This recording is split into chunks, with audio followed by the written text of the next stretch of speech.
Well, hello.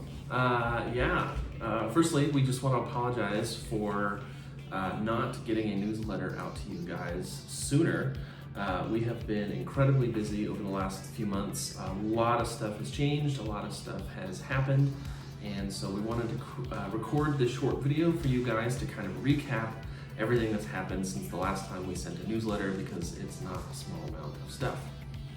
So, first thing we'll cover is in April, we had our end of the year party, and it was super successful. We had tons of students there. What we did was a barn dance is what we called it, and we invited a ton of students over to GFA, and we just had hoedown music and dancing and food, and students always show up when there's food.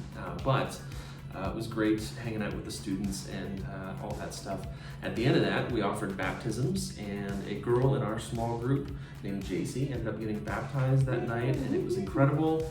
We're super happy about that. We love baptisms. We love seeing students get baptized. So, one more thing in April. We went to this thing called Network Council, which is with the Assemblies of God, and I received my credentials with the Assemblies of God.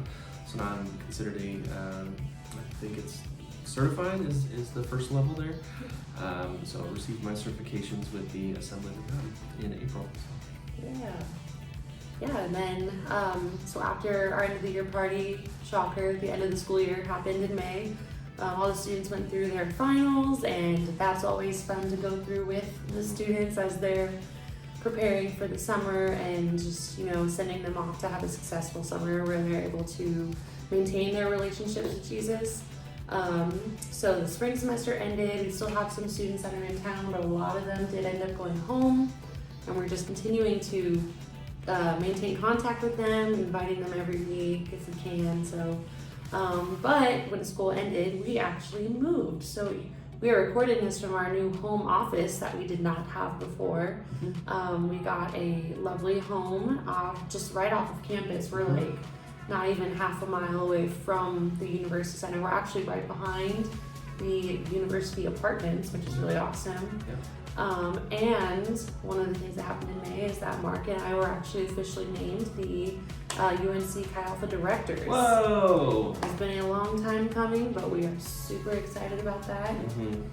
Mark has very gracefully stepped into that lead director role, and he's killing it so far. Appreciate it.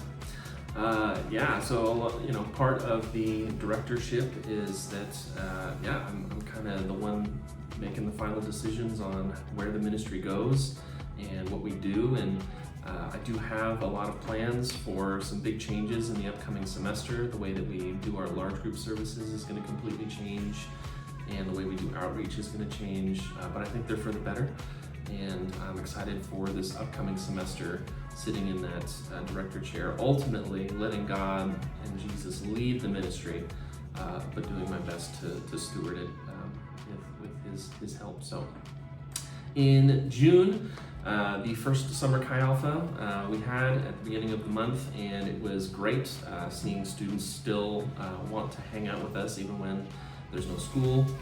And Summer Chi Alphas are way toned down. They're usually 10 to 15 minute devotionals, and we hang out, we play games, we go to different parks and stuff like that. So we've been really enjoying that.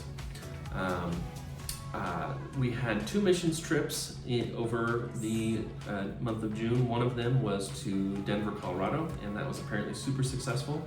The other one was actually to Costa Rica, and I led that trip, and it was incredible. We had a great team. We did a ton of outreach, talked to a ton of Costa Rican students, and just made great connections while we were down there. The team that we took down there were fantastic. There wasn't a single complaint the entire time that we were there, which is almost unheard of on a missions trip. So it was great, amazing trip, and so super successful with that. Yeah. And even though we're not really that far into July, we did actually have a little bit of July news. We had a 4th of July party for our Summer Chi Alpha at the beginning of July, just last week. And it was incredibly successful. Even though our home is very large, it felt like you could not walk through the house without bumping into somebody. There was so many students here, and we all got to sit out back and do a Devo with one of our student leaders, and it was just amazing. We had great conversations. It was nice to have kids running through the house. That was really fun. And yeah, it was just a really, even though, like we said, there were a lot of students that had left for the summer, we had quite the turnout. Yeah. There was a lot of people. Yeah, it was great. Speaking of kids running through the house, we have announced this on Facebook, but we are expecting another, in addition to our beautiful beloved Rosie. We are expecting another child. The due date is December 31st, so it'll be a New Year's baby. We don't know the gender yet, but we will in a couple of weeks, and we'll be able to update you guys here and on Facebook as things move forward. So we want to thank you guys so much for your support. What you guys do to help us be on campus is incredible, and we could not be more grateful for you guys. If you are interested in joining our support team, I will link in the description and in the newsletter to our giving page so you can get that process started. Thank you again so much for everything that you guys do. We're going to continue to press into God as we go into this new semester, and we are excited to see how God moves on the University of Northern Colorado campus. So yeah, wanted to update you guys on everything that happened because it was a lot, and yeah. I don't think that was even all of it. No, that was kind of a brief flyover of everything that happened. So thank you guys so much once again, and we look forward to sharing more with you guys in the future.